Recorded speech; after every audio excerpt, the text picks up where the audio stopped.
Anda, ketika grafik tiba-tiba bergerak liar tanpa berita maupun makroekonomi, pasti sangat membingungkan, bukan? Sebagian besar alasannya hanya satu, pengumuman kinerja kuartalan perusahaan. Musim kinerja, dan kejutan laba, yang akan Anda pelajari hari ini adalah peristiwa dengan pergerakan terbesar di pasar global. Anda bisa memahaminya sebagai pendorong terbesar yang menggerakkan harga saham 500 saham berkapitalisasi besar AS dalam indeks yang sedang Anda lihat sekarang. Apakah Anda siap? Mari kita mulai. Seperti grafik harian Apple, AAPL, yang terlihat sekarang, perusahaan publik AS mengungkapkan kinerjanya 4 kali setahun setiap kuartal. Q1, Januari-Maret, Q2, April-Juni, Q3, Juli-September, Q4, Oktober-Desember, bagaikan rapor seorang siswa, melaporkan berapa banyak yang dihasilkan kepada negara setiap 3 bulan. Biasanya diumumkan dalam 30-45 hari setelah kuartal berakhir, dan periode ini disebut musim kinerja. Januari adalah Q4, April adalah Q1, Juli adalah Q2, dan Oktober adalah Q3, dengan kinerja terkonsentrasi pada bulan-bulan tersebut. Secara historis, 2 minggu pertama musim kinerja cenderung membuat 500 berfluktuasi lebih besar dari biasanya. Mengapa demikian? Karena pasar menilai ulang harga saham secara instan sambil membandingkan angka yang kita perkirakan, konsensus perkiraan rata-rata dari 100 analis, dengan angka aktual yang diumumkan perusahaan, EPS laba per saham. Jika Anda melihat celah besar, loncatan naik turun, di grafik sebelum dan sesudah tanggal pengumuman kinerja, itulah bukti kejutan. Lihat grafik Nvidia, NVDA, di layar saat ini. Ada hari-hari di mana harganya meroket atau anjlok tepat setelah pengumuman kinerja, bukan?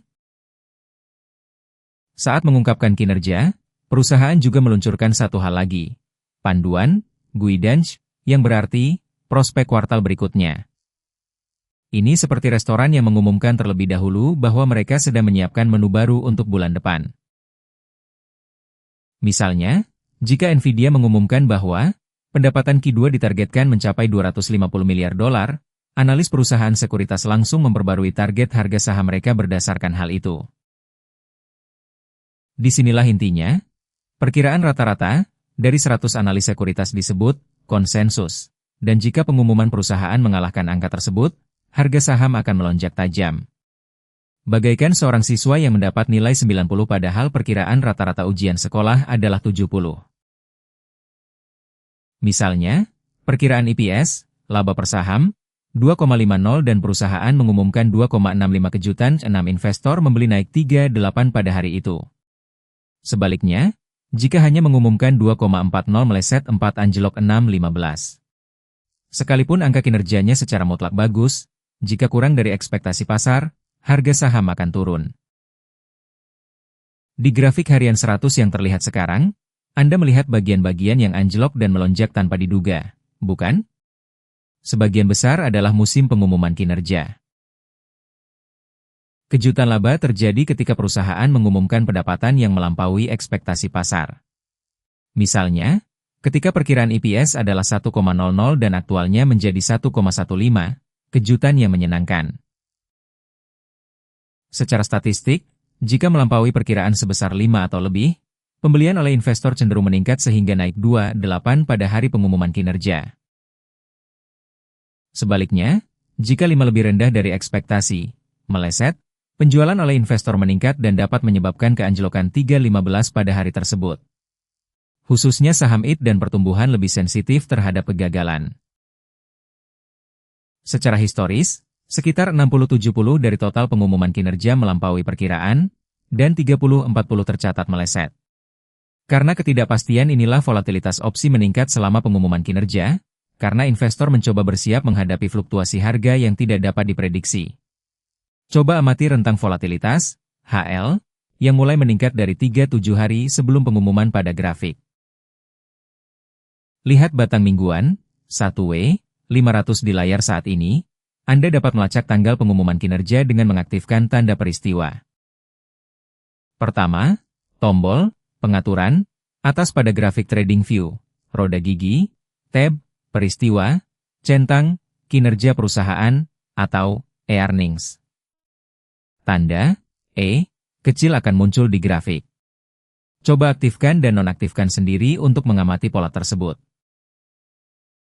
Kedua, amati rentang volatilitas harian, high, low, yang mulai meningkat 20-30 lebih besar dari rata-rata biasanya sejak 3-7 hari sebelum tanggal perkiraan pengumuman kinerja. Jika dijadwalkan diumumkan pada hari Kamis, volatilitas sudah meningkat sejak hari Senin. Keempat, pada musim laporan pertama 2 minggu, harga saham cenderung berubah lebih besar daripada biasanya. Jangan khawatir mengapa harga berubah begitu besar, tetapi sadari bahwa periode ini dapat menyebabkan keuntungan atau kerugian besar. Kelima, laporan individu juga mempengaruhi pergerakan sektor.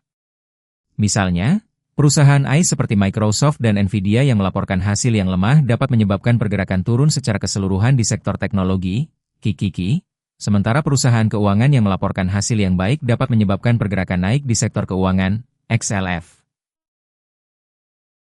Seperti yang Anda lihat di grafik SCHD, saham dengan dividen tinggi, cara menggunakan musim laporan dapat berbeda-beda tergantung pada gaya investasi Anda.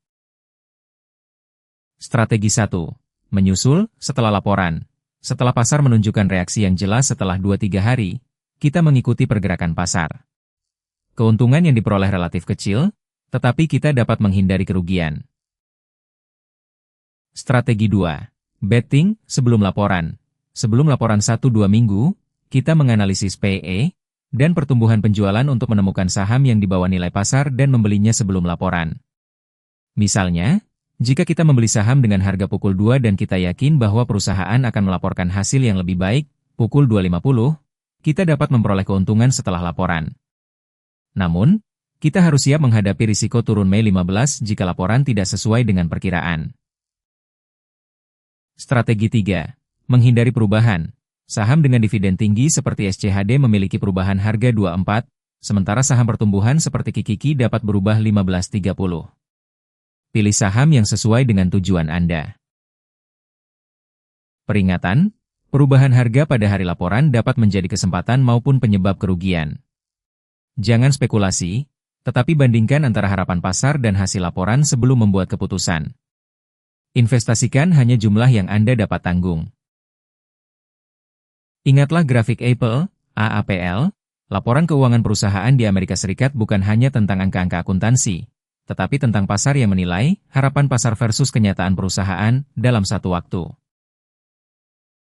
Siklus Kisatuki 4 menyebabkan laporan keuangan yang berurutan pada bulan Januari, April, Juli, dan Oktober, dan pasar bergerak cepat berdasarkan lebih dari harapan pasar naik, kurang turun. Amati grafik untuk melihat pola. Perubahan harga yang lebih besar mulai terjadi 3-7 hari sebelum laporan, dan perubahan harga yang besar terjadi pada hari laporan. Materi berikutnya akan membahas pergerakan sektor dan siklus ekonomi. Dengan memahami bagaimana laporan keuangan mempengaruhi pergerakan sektor, Anda dapat membuat keputusan investasi yang lebih baik. Tanda peringatan 2 catatan, materi ini hanya untuk pendidikan dan bukan untuk memotivasi investasi. Pastikan Anda memahami aturan pajak dan peraturan yang berlaku di negara dan waktu Anda. Laporan keuangan tidak dapat memprediksi harga saham, variabel seperti suku bunga, geografi, dan psikologi pasar. Tidak ada jaminan keuntungan dan Anda harus bertanggung jawab atas setiap keputusan investasi Anda. Terima kasih atas subskripsi dan dukungan Anda, dan jangan ragu untuk meninggalkan pertanyaan di komentar.